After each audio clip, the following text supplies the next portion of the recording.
about choices, continuing our series.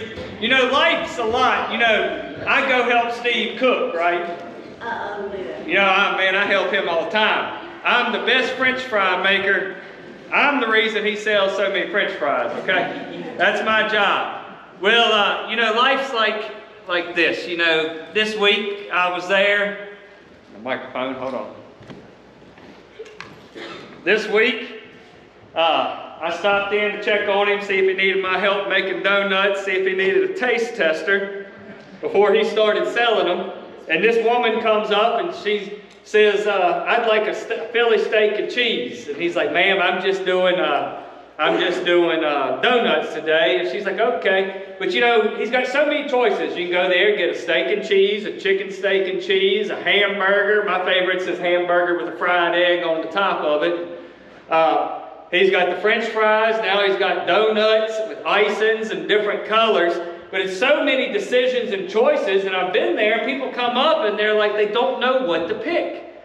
Well, that's what we're talking about over the last couple of weeks and today and next week. Life is full of choices, full of options. And the more choices and the more options that we have, it induces anxiety, even fear, because we don't know what to pick and we don't want to make the wrong choice or the wrong decision. With that being said, I want you to look at the verse on the bottom of the screen, Proverbs. It says, trust God from the bottom of your heart. Don't try to figure out everything on your own. Instead, listen for God's voice in everything you do. He's the one who will keep you on track. Well, that begs the question, how do we listen for God's voice in our lives? How do we go about that? You know, as I said, lots of choices, lots of options can make our lives very complicated because with all of the choices and all of the options in front of us, how are we to decide? You know, it's things like this. Well, what if I picked the wrong career? What if I picked the wrong college? What if I picked the wrong degree? What if I picked the wrong boy or girl to date or to marry? And we could go on and on with all of these what-if questions. Then we add another layer to it. As we look around us, as we look at social media or in our communities, we feel pressure as we compare our choices and our decisions with the choices and decisions that everybody else has made. Because at a distance, you know this is true, at a distance, the people we look at, the families that we look at, everybody else seems to know what to do. Everybody else seems to know what choices to make. And everything that they touch just turns to gold. That's how it appears. And their lives are advancing and their families seem perfect. But we look at our lives and ourselves and we're like, man, I feel stuck. So how do we know what God's will is for our lives? You know, we say, well, I've had people tell me this all the time. We say, well, if God would just tell me, if God would just speak to me, tell me what to do, then I would do it. Well, the question that I have for them and for you is, would you really do what God told you to do if He spoke to you and told you? If God was to open up the sky and say, hey, peekaboo, it's me, this is what you need to do, would you really do it? Well, in Matthew chapter 14, Jesus and His disciples have just fed 5,000. Really, it was more around 20 to 25,000 when you add in spouses and kids. This will be a long, long day for them. I would expect them, when this is done, to all want to go back to their hotel room and get some rest. But that's not what happens for them. They have a really, really long night stuck in a boat in a storm. Now, as I've studied this over the last couple of weeks, the question that I have is why? Why is this story in the Bible? Now, before we get to that, I want to say this. When it comes to hearing God's voice, I got good news and bad news for you. The good news is God has spoken, God is speaking, and God will continue to speak. That's the good news. God God is always offering His guidance and His direction for your life. The bad news is you might not always like what He's got to say. He's going to say some things that is going to require you to get out of the boat, to take a step of faith in your life. There's been times in my life where I've been praying, God, would you just please speak to me? Please show me what to do. And He goes, Kurt, I have told you what to do. You just didn't like what I had to say. And so that's the good and the bad news of all of this. Well, let's get to the story. Matthew chapter 14. Starting in verse 22, it says, immediately after feeding the 5,000, Jesus' disciples got into the boat to cross to the other side of the lake, while He sent the people home. After sending them home, He went up into the hills by Himself to pray. Night fell while He was there alone. Meanwhile, the disciples were in trouble far away from land, for a strong wind had risen, and they were fighting heavy waves. About 3 o'clock in the morning, Jesus came towards them, walking on the water. When the disciples saw Him on the water, they were terrified. In their fear, they cried out, "It's a ghost." But Jesus spoke to them at once. "Don't be afraid. Take courage, because I am here.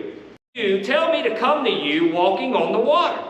So Peter went over the side of the boat and walked on the water towards Jesus.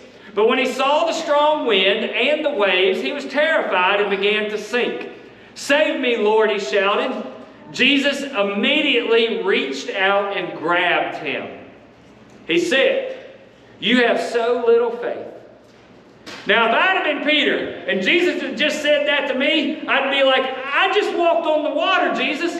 I think that qualifies me for having a little bit of faith." But then Jesus said to him, "Why did you doubt me?" Why did you doubt me? When they climbed back in the boat, the wind stopped. Notice the wording there. Notice how that's phrased right there. Did you notice that that is when the wind and the waves stopped? I would have wanted the wind and the waves to stop before I got out of the boat and walked on the water. But it says they stopped afterwards.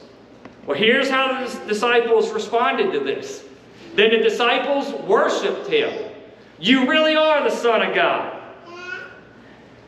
Now, as you can imagine, this situation would have felt out of control to the disciples. Have you ever been in a position, think back over your lives, have you ever been in a position when you were not in control? Now, how many of y'all like being in control? That's me. I want to be in control of the situations that I face in life, but the older I get, the more I find out that I'm not in control of the situations that I face. But there's been a lot of times when I wish I was in control, when I'm just getting knocked down and around by the wind and the waves. You know, maybe for some of you right now in this room, that's what you feel like. Maybe the wind and the waves, they're blowing against your marriage. Maybe the wind and the waves, they're blowing against your health. Maybe the wind and the waves, they're blowing against your children. Maybe the wind and the waves, they're blowing against your job or your finances. And we could go on and on and on. But they're blowing. And you're just constantly being reminded that you are not in control. And the wind and the waves, they continue to rage no matter how hard you try. And it's making you angry. And it's making you confused. And it's making you frustrated. And it's making you sad because they keep raging, but you can't control it. And when you get angry and sad, what happens is you start to wonder if God really cares about you. And you start wondering if following God is really worth it. You know, as I told you a minute ago, as I was studying the story, I got to wondering, why in the world is this story even in the Bible? Why do we need to know this story? Because if you notice, Jesus didn't preach a sermon here. Nobody got fed right here. And nobody got healed right here. All it says is that Jesus sent these guys away because He needed to go up into the hill to pray. It's in the middle of the night. They get caught in a storm. Jesus walks out to them on the water and tells Peter to come to him. Well, we know the story. Peter gets out. Peter sinks. The end. What is God trying to teach us right here? Why are the disciples even in the middle of an ocean, a lake, at night in a boat? And why is Jesus just taking a stroll to them out on the water at 3 a.m.? Why? Verse 22. Jesus insisted that his disciples get back into the boat and cross to the other side of the lake while he sent the people home. So Jesus puts them in this boat for no good reason. So it seems. That's where we go with the story, isn't it? Think about it. When life doesn't seem to be working out the way we want it to work, and when the wind and the waves are raging, then we think, well, God's the one to blame for this. Mark tells us this. Mark's gospel says, about 3 o'clock in the morning, Jesus came towards them walking on the water. He intended to go back past them. So what's he doing? Is Jesus like in a race? Like he's running in front of these guys on the boat, looking at them like, ha, ha, ha, y'all can't catch me. Look how fast I am. What's he doing? 3 o'clock in the morning, Jesus comes towards them, walking on the water. He intended to go past them, but when they saw him walking on the water, they cried out in terror. Why in the world is this in here? I'll tell you why. It's because the 12 disciples were learning what you and I have to learn in our lives. Obedience is never a guarantee that God will spare you from hardship. That's what we got to learn right here. Just because we are following God the best of our abilities, are in church every time the doors are open, just because we're trying to be the best Christians that we are, is not saying that God is going to keep us from having hardships in our lives. If you notice, the storm did not end until Peter got back inside of the boat. The reason, the purpose of these verses was not that Jesus was going to calm the storm. That's not the reason it's in here. The purpose of these verses is that Jesus wanted the disciples to experience his power in their lives in the midst of the storm. So what is happening here is God is trying to get their attention. And if you haven't figured out, God will use whatever means necessary to get our attention. For the disciples, it was darkness, wind, and waves. What's he doing for you to try to get your attention? What's he doing in your life right now to get your attention? I want you to notice that every time that the disciples say yes, every time that anybody in the Bible says yes to God, they get to experience the power of God in their lives. And that same power is available to you and me today if we're willing to take a step and get out of our boats. You see, there was 12 people in this boat. They all saw. They all experienced. They all felt the same thing. Yet only one of them took a step out of the boat and into the power of Jesus. Now, I'm not going to be like a lot of people throughout the years. I'm not going to blame and throw stones at the other 11 disciples in the boat. I'm not going to throw stones at the 11 that were too afraid to get out of the boat. I mean, put yourself in their shoes. If you're in a storm in the middle of the night, the boat seems like safer. The boat seems like the safest place to be.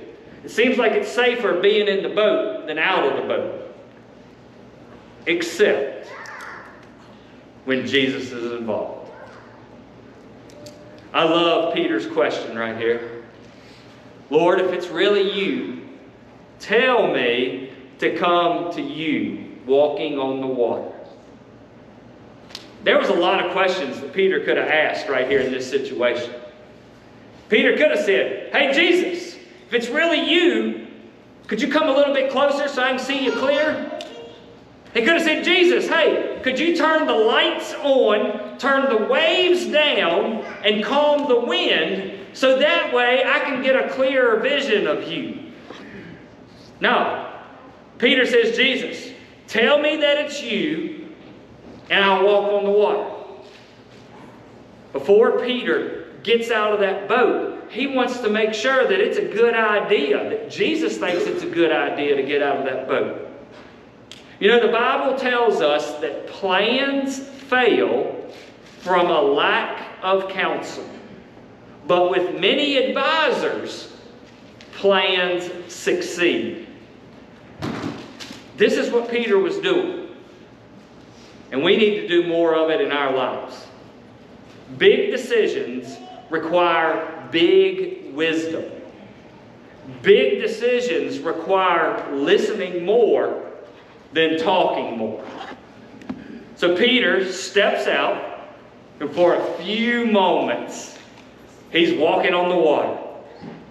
Can y'all imagine what that would have looked like? In my mind, Daryl Lester, I'm thinking about this. You tell me if I'm wrong. You know, when a baby cow is just born, within 15 minutes, that mama has licked it clean, and within 15 minutes, that baby calf is standing. But is it graceful?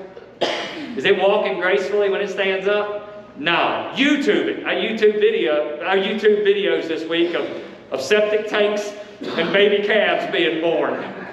All right? But when a baby calf first stands up, it's all shaky and it's all wobbly and it is not graceful looking. And I'm sure that when Peter stepped out of that boat, stood on that water, it wasn't graceful. He was wobbly-legged. But the disciples, that 11 of them still in that boat, they would have been dumbfounded.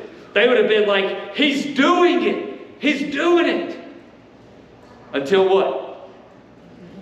He took his eyes off Jesus. And he started to sink. Now the storm was the same. The storm didn't calm down. He took his eyes off of Jesus, and that's when he started to sink. The only thing that changed here is where Peter was looking at, what he was focused on. He took his eyes off of Jesus and he focused them on his circumstances, and that's when he sank. And I love Jesus' response here. It's so filled with compassion. It's so filled with love. You know what Jesus does? He doesn't say a word. He reaches out and catches Peter. Years ago, there was this man, and he walked up to Mother Teresa. And he asked if Mother Teresa would pray for him. And of course, Mother Teresa said yes. And he said, I'm facing a lot of decisions and choices. And I'm wondering if you would just pray that I have clarity to make these decisions. And she said no. And I'm like, when I'm reading this, I'm like, why in the world would Mother Teresa tell somebody no? I won't pray that you have clarity. I've gotten asked some crazy things to pray for over the years, okay? Would you pray for the cow? I saw a cow get hit on the side of the... No, that was a goat. Will you pray for a goat? I saw a goat that got hit. Will you pray for me? I got a hangnail. I mean, I could go on and tell you some of the crazy things that I've been asked to pray for that I've never said no to, okay? But here's Mother Teresa. A man asked for clarity and she says no. She said, I'm not going to pray that you have clarity for your decisions. But what Mother Teresa said next is so key and so important. She said, I have never had clarity in my life. What I have had, though, is trust. Mother Teresa said, I will not pray that you have clarity. I will pray that you will have trust, because trust is so much better. As the girls come up here to close us out, I know that right now, I know for a fact, that right now, some of you are in a storm. And it seems like the smart thing to do is for you to pray for God to calm that storm. Right now, I know that some of you are facing a lot of choices, a lot of indecision. And it seems like the smart thing to pray for is, God, would you give me clarity? I know that some people in this room right now are praying, God, I need some answers. And I just want you to know that Jesus is saying to you right now, I am the answer. Jesus is saying to you right now, I am the solution. Jesus is saying to you right now, I'm the direction. Jesus is saying to you right now, it's time for you to step out of your boat and keep your eyes on me. And let me tell you, and the oldest Christian in this room, Pat Nance, will tell you,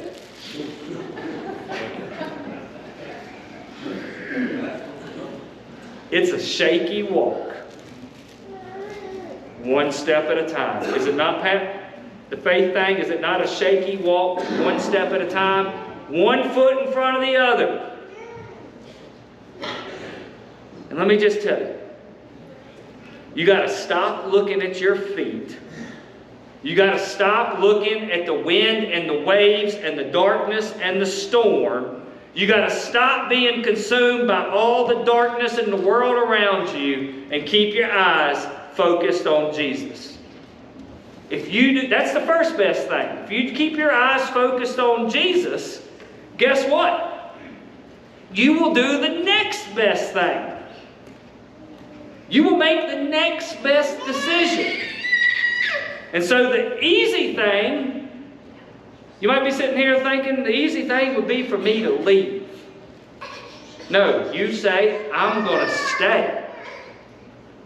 You know, the easy thing might be to lose heart and blame other people or even blame God.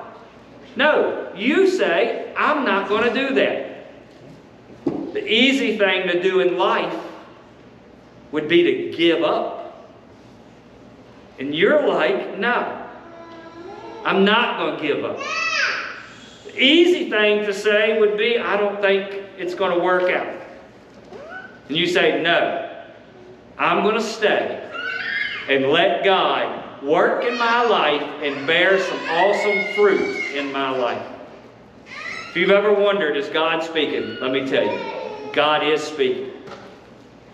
You might not always like what He's got to say, but He offers you His power, and He wants you to experience His power today. That's what He wants for all of us in this room. Peter got to experience His power. If it wasn't for a couple steps, he experienced it. And He wants us to experience that same power today.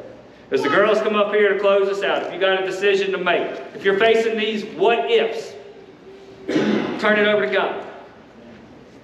Keep your eyes fixed on Him. Maybe you're not a Christian. Maybe this is your opportunity to be baptized. Maybe you want to rededicate your life or move your membership here to Mayo. But whatever you do, keep your eyes fixed on Jesus.